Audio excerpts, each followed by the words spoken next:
This is basic cleaning for your medium frame Taurus revolvers. This will work with the Model 82 that we have pictured here, as well as the Model 66, the 608, and in fact, all of the Taurus tracker revolvers will work to be cleaned using this method that we've got going here. Now, first thing first, we want to make sure that all of our guns are safe and clear before we start handling them, whether it's for cleaning or maintenance or any sort of practice. To do that on the medium frame revolvers and the tracker series, we're going to flip the gun over and we're going to go ahead and push this cylinder release forward, and then we're going to press the cylinder out of the gun. Doing that, I can now look down inside the chambers, make sure all of my chambers are empty, and I can also look down the barrel, see light coming through the barrel, and know that there are no obstructions in the barrel. So I'm good to go to start cleaning this gun. Now, when I clean this gun specifically, your medium frame revolvers are going to be most commonly used for duty, for competition, and for a little bit of hunting. So those might be subjected to environmental conditions that would necessitate you taking a look at the exterior of the revolver and wiping it down first, removing any dirt, debris, or anything like that that may be left over from your last match, your last hunt, or your last hike. In this case, we don't have any of those issues going on, so I can move straight away into cleaning the cylinder. First and foremost on the cylinder, we're going to go ahead and clean the extractor star and the area under the extractor star. Then we'll move on and we'll clean the actual face of the cylinder itself. To do that, we're going to start with some solvent. If you shoot a lot of lead ammunition, you're going to want to get a specific solvent that's designed to remove lead fouling, which is a lot tougher to remove than just the regular carbon fouling that you'll see on this gun. Any solvent that's designed to remove lead fouling should only be used in a well-ventilated area, however. Now, this solvent is perfectly fine for the carbon fouling that we have here, so we're going to start by spraying the top of the cylinder, and then we're going to spray the face of the cylinder. Just like that. Now, moving on, we're going to go ahead and grab our metal brush. With this, we're going to go and start by brushing down the face of the cylinder, brushing down and away from the gun so that any bits and bobs of fouling or particulate will not go into the actual area under the star.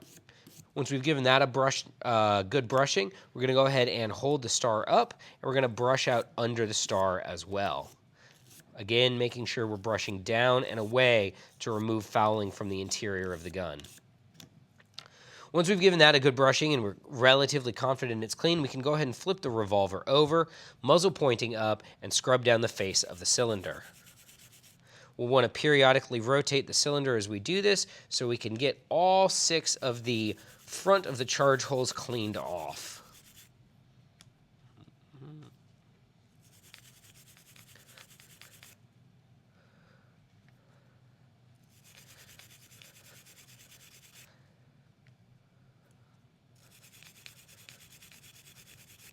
And again, these steps will work whether you've got a gun with a matte finish like this Model 82 or a Taurus tracker with a stainless finish.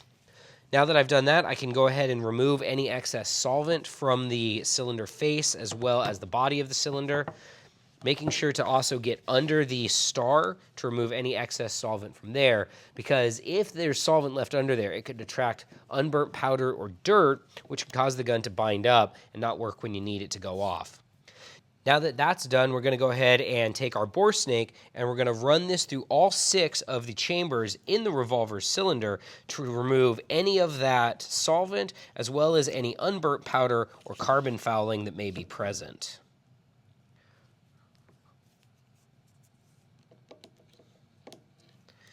Now, while the Model 82 in 38 Special only has 6 cylinders, or 6 charge holes, your Taurus trackers in 357 Magnum and your Model 66, those are going to be 7 shooters. So you do have to do this process one extra time with the 7 shooter than the number of times that you would have to on this very straightforward meat and potatoes 38 Special.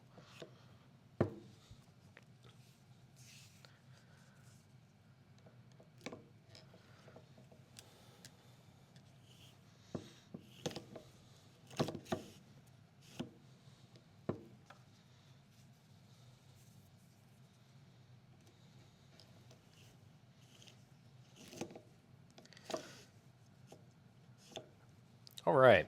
Once the cylinder is good to go, we can turn our attention to the other aspects of the gun that require cleaning, most notably the face of the frame where the firing pin protrudes through the frame and actually makes contact with the primer, and the forcing cone. It's important to keep the forcing cone clean, especially because this is where the bullet begins to enter the barrel and starts to interact with the rifling. A dirty forcing cone can affect your accuracy. Now I'll start here on the firing pin. Again, a quick splash of solvent and a judicious application of my brush will take care of this in no time.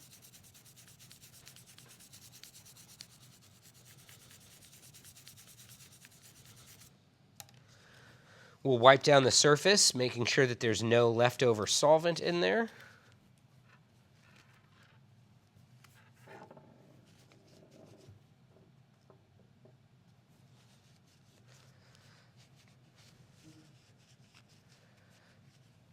And once I'm satisfied that that's clean, we can move to the forcing cone, where we will again give it a blast of solvent and get to work with our brush.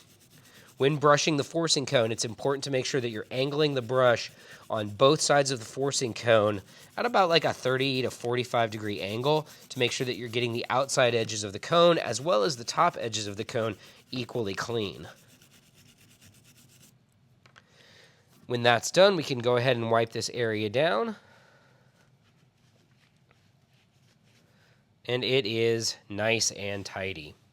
So the last thing that we'll do is, because we've already put solvent down the barrel of this gun, and I've mostly been shooting jacketed ammo, I'm just going to drag the barrel with the bore snake real quick. If you've been shooting a lot of lead ammo, again, you're going to need to use a specific solvent to remove lead, and you'll probably need something a little bit tougher than this bore snake, like a copper brush or something like that, to get any lead fouling out of the barrel. Once you've dragged your barrel with your bore snake, you can go ahead and wipe down the exterior surface, removing any extra solvent that may have splashed around while you were brushing the gun down. Now that we've removed any excess solvent from the surface area of the gun, it's time to move on to lubrication. Now, if you're using your medium frame or your Taurus tracker as a woodsy gun or an outdoors gun that you only carry in specific times and you're going to store it for a long time, you're going to want to give it a very thorough lubrication. And we'll talk about that once we get through lubricating the actual functional parts. For me, this is a match gun. This is a competition gun. So I want it set up knowing that I will be taking it out again in a few days to go shoot a match. So I don't want a heavy coat of oil on it because I don't want to attract debris to it, which is what a heavy coat of oil can do in an actual outdoor environment. That means with this gun, we're going to lubricate several key areas, starting with the ejector rod. We want to make sure it has spring tension and that it moves freely. And then we're going to take a drop of oil and we're going to place it here on the rod and let it work its way down into the actual inner workings of this assembly.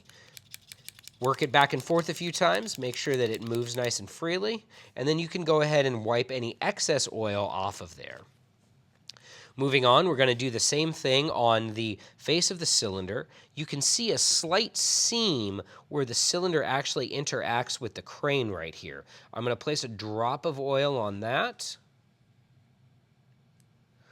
Let gravity work it into the gun a little bit, and then I'm just going to give the cylinder a few spins to make sure that that's evenly distributed throughout the gun. You can spin the cylinder in its normal rotational direction or opposite. Doesn't matter. You're not going to hurt it doing this. Now I can wipe down any excess. And we can move on to lubricating the firing mechanism of the gun.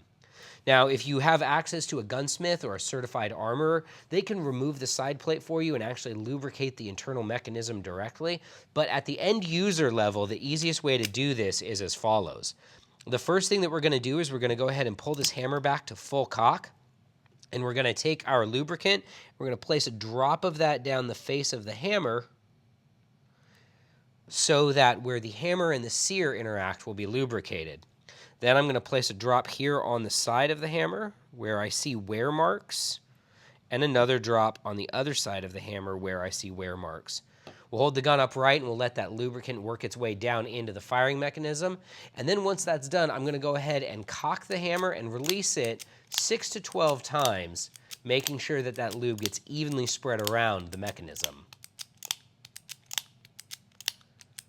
When I'm done with that, I can wipe off any excess oil, turn the gun over, and we'll get to the very last part where we're going to lubricate the trigger itself by placing a drop of oil here, and then another drop of oil on the opposite side in the same spot where the trigger and the frame come together. You can stand the revolver on its sights like this for a second and let that lube work its way through the mechanism of the gun. Once you're comfortable with how long you've done that, it can be 10 seconds, it can be up to a minute, it's really up to you. You can go ahead and flip the gun over, and you're going to dry fire it now 6 to 12 times. Once you've gone through that dry fire cycle, you can actually see on the trigger that the lube has been spread around, so we can go ahead and wipe off any excess. And now we're going to go ahead and check the revolver again. We want to make sure there's not any external debris. Everything looks pretty good here. There's no spots where we're seeing loads and loads of excess oil. So if I was going to go and take this to a match next week, it'd be good to go. Now, if I was going to go ahead and put this up for long-term storage in between hunts or in between shooting seasons, what I'd want to do is put a light coat of surface oil all over the entirety of the revolver. To do that, you can take your bottle of lubricant and you can either place some on your finger and work that in that way, or you can do it the old military way where you place a drop of lube on the table in front of you, dab your finger in that, and use that to wipe down your revolver, repeating as necessary when you run out of lubricant. Now, since for me this is a match gun, I'm going to go ahead and wipe that excess lubricant off because we're going to be taking this out to the range here in a few minutes. But it looks like I've completed the process of cleaning and lubrication and prepping this gun for its next match, or if I wanted to fully lubricate it and prep it for long-term storage, it would be good to go.